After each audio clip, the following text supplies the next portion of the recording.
నమస్కారము. శ్రీమద్భాగవత మహాపురాణము ప్రథమ స్కందము 15వ అధ్యాయము.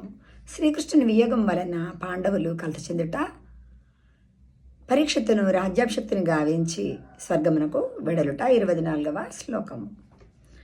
ప్రాయేణైతద్భగవత ఈశ్వరస్య విచేష్టితం మిథో నిఘ్నంతి భూతాని భావయంతి జయన్మితః.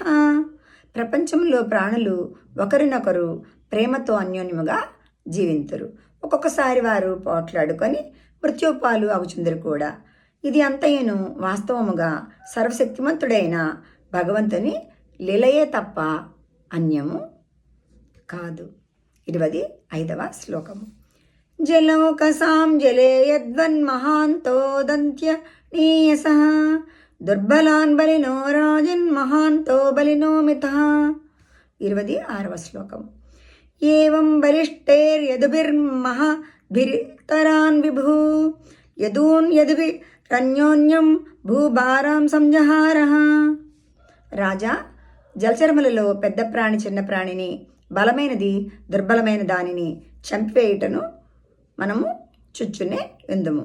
అదేవిధముగా బలిష్ఠులు ప్రతాపశాలులు అయిన యదువంశీయుల ద్వారా భగవంతుడు ఇతర రాజులను సంహరింపజేసెను. పిమ్మట యదువంశీయులే పరస్పరము కలహించుకొని నశించినట్లు చేసి ఆ ప్రభువు పూర్తిగా భూభారమును తొలగించెను. 27వ శ్లోకము. దేశకాలార్థయుక్తాని హృత్తాపోపశామాని చ హరంతి స్మరతశ్చిత్తం గోవిందాభిహితాని మే.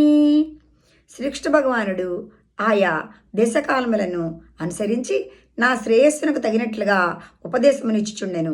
అవి నా హృదయ తాపములను చల్లార్చుచూ ఉండేవి. ఇప్పుడు వాటిని స్మరించుకొనుచు ఆ స్వామికి నాపై గల ఆత్మీయత ఎట్టుదో గ్రహింపగలుగుచున్నాను.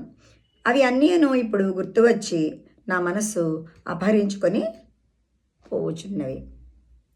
ధన్యవాదములు.